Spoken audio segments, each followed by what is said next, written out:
welcome to your English news broadcast live on ERi-TV. It's exactly 10:30 p.m. on Eritrea's local time from our headquarters at Asmara with your domestic and international news in brief. I'm Zahra Badouri, but first we'll begin with your major headlines for this broadcast. Seminar to heads of national associations.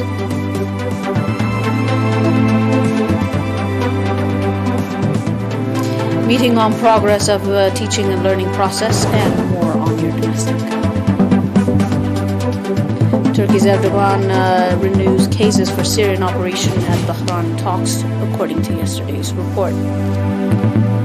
China says U.S. patrols raise tensions in Taiwan Strait.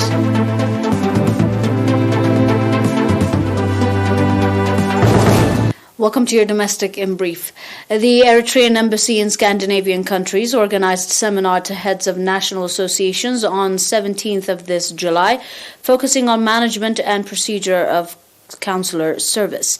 The objective of the seminar that was conducted by Mr. Isaias head of administration and consular affairs at the Eritrean embassy, was to brief the participants on the newly introduced procedure of consular service to nationals, indicating that Eritrea's political principle is originated from providing nationals with efficient administrative and social services, ensuring law and order, protection and security, as well as efficient exhaustion of foreign mission.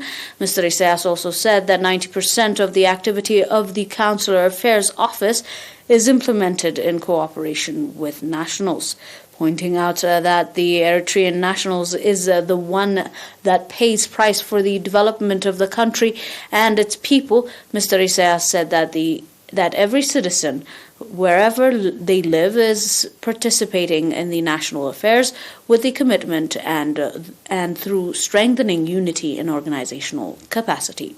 Mr. Isaias went on to say that Eritrean community is a non-political national organization that works for social interest and cooperation of every citizen. The participants on their part conducted extensive discussion on the issue raised at the seminar and adopted various recommendations to that extent.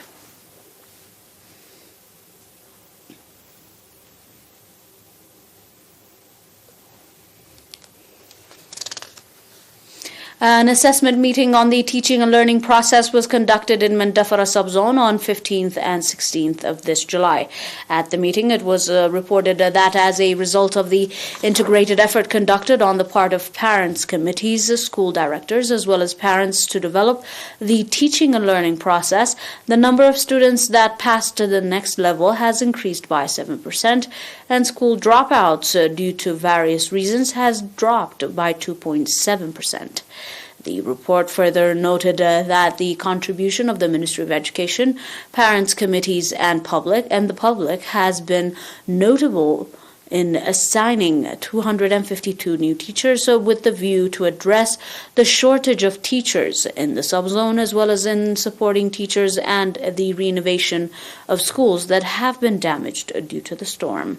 Commanding for the effort, the school's directors and teachers exerted, Mr. Gabrazgavi Hertolde, head of the Ministry of Educational branch in the subzone, said that efforts will be exerted to develop competitiveness within female students. The participants on their part adopted various recommendations, including for the organization training to the newly assigned teachers, encouragement for outstanding students and teachers, among others. On your proceeding domestic, the National Association of Intellectual and Developmental Disability extended material support to caretaker families of children with intellectual and developmental disabilities in the Ansaba region. According to Mr. Ibrahim Saleh, head of the association branch in the region, the support was extended to 334 families that were identified by the association.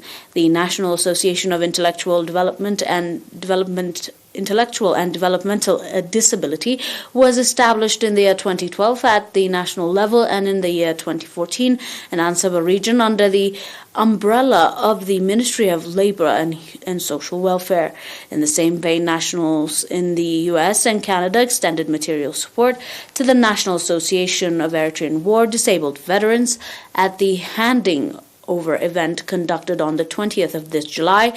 The Nationals said that the supporting the war-disabled veterans is the responsibility of every Eritrean citizen, indicating that the support is in continuation of the contribution the Nationals are making. Mr. Muhammad Nur Idris, head of the organization and information of the association, commanded for the initiative of the Nationals.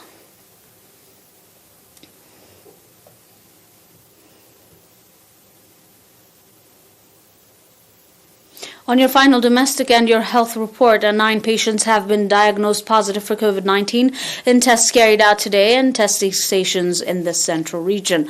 On the other hand, 11 patients who have been receiving medical treatment in hospitals in the central region have recovered fully and have been discharged from these facilities. The total number of recovered patients has accordingly increased to 9,742, while the number of deaths stands at 103. The total number of confirmed cases in the country to date has increased to 9,907. Ministry of Health, Asmara, 21st July 2022.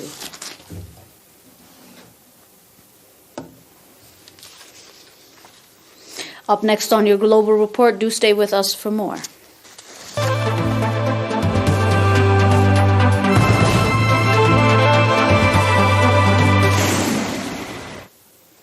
And on the top on your global report, Turkey's President Recep Tayyip Erdogan has renewed warnings that Ankara could launch a new military operation in northern Syria as he met his Russian and Iranian counterparts in Tehran, as your report from yesterday.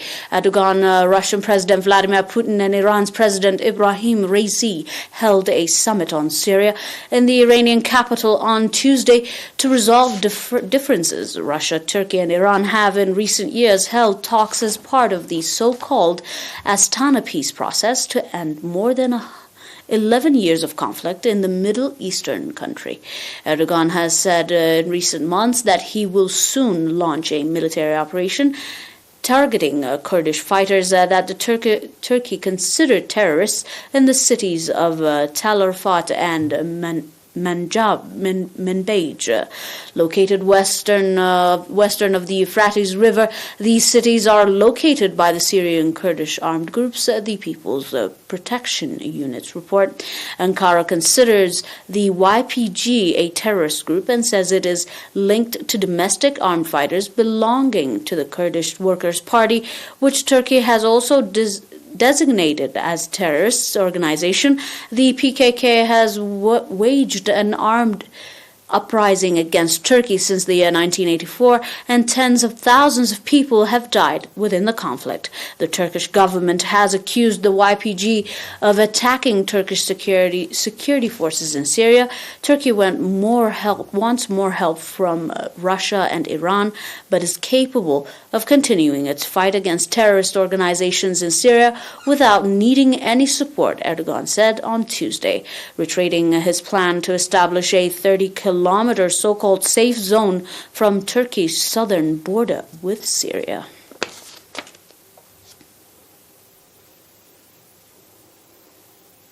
On your final report, China's Ministry of Defense has accused the United States of taking security risk and disrupting the stability of the Taiwanian Strait when it sailed a guided missile destroyer through the waterway earlier this week. Colonel Shai He, a spokesperson for the People's Liberation Army Eastern Eritrea Command, said in a statement on Wednesday that China has traced the USS Benfold from the U.S. 7th Fleet from the sea and the sky during its trip on Tuesday. The U.S. regularly sends naval patrols through the 180-kilometer wide Taiwan Strait to assert international law on the freedom of navigation and to show support for Taiwan, a self-ruled democracy claimed by China. Under the UN Convention on the Law of the Sea, a nation's sovereign torrential waters extends 12 nautical miles from the coastline. China claims both the strait's waters off its coastline and those of Taiwan. In recent years, it has moved to define the entire waterway as its territorial waters. The U.S. 7th Fleet said its exercises on Tuesday was conducted in coordinates with international law and through a corridor in the strait that is beyond the torrential sea of any coastal state, in quotation, in a tact reference to China. Both sides exchanged similar barbs last week when the USS Benfold sailed close to the Parcel Island in the South China Sea in a separate freedom of navigation exercise. However, the exercises are held in the waters around California and Hawaii and are due to conclude on the coming August the 4th.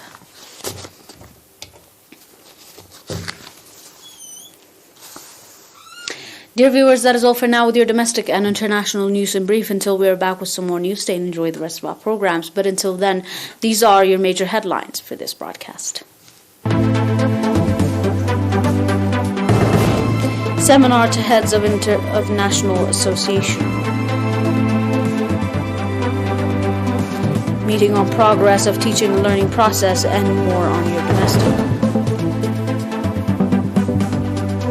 Turkey's Erdogan renews cases for Syrian operation at Tehran talk.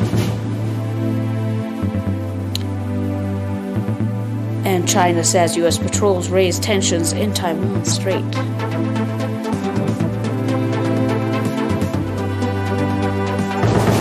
That is all for now. We'll leave you with the rest of our programs here on ERi-TV. Thanks for watching once more, and have a nice one.